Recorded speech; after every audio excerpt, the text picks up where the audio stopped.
We're asked to solve, but we know we have a proportion. When you're working with proportions, you can cross multiply.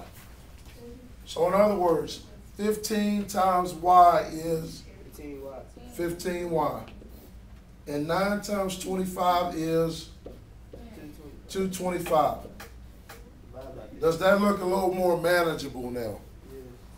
Yes, because we know we're just going to divide on both sides by what? 15. So once we divide on both sides by 15, these cancel and y equals 15. This is the process that you need to remember. If you know how to do this, you technically can do 13. All they did on 13 was add some distributing. Okay? Don't let that trip you up. I believe all y'all know how to distribute, and I believe all of y'all know how to cross multiply. So let's go ahead and look at 13. Okay, do this for me. When you see a problem like this, and you see n plus 8 here, go ahead and put parentheses. And the same on the bottom. When you see 5n minus 2, go ahead and put parentheses. Because when you cross multiply, you multiply 8 times all of this. So in other words, it would be 8, and then it would be parentheses n plus 8, and that would equal 3 times all of this, times 5n minus 2. Did anybody have problems setting it up like that? That would be one of the main issues. But as long as you know to put them in parentheses, you have a chance. Now, at this point, once you get them in parentheses, now all you have to do is distribute. So you have 8 times n, and that's 8n, great. 8 times 8, 64. So it's positive 64, so plus 64.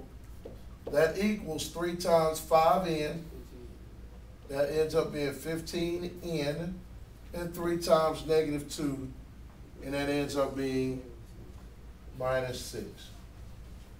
Now we can rock and roll, no more parentheses. The next step, can we combine like terms over here? No. Can we combine like terms over here? No. So we go on to variables on both sides. Is there a variable on both sides? Yes. The answer to that question is yes.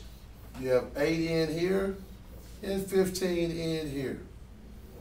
Now, one thing we'll say pick on a little guy. That doesn't mean in the lunchroom. That means take the 8n here, because they're smaller than 15n, take the opposite. What's the opposite of positive 8n? Great, minus 8n. What happens here? They cancel. I'm left with 64 equals, what's 15 minus 8? 7n, and then I have a minus 6 left.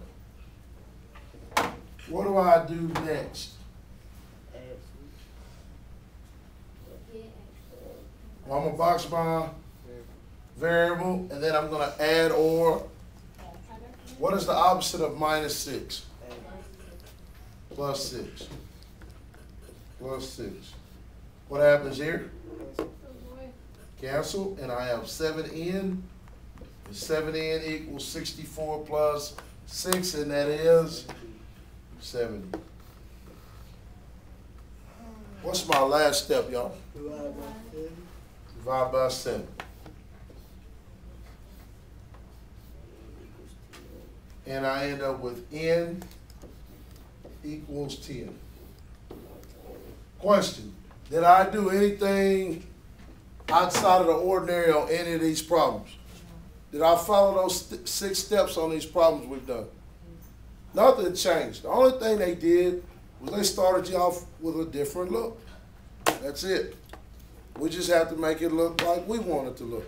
That's what algebra is. All right.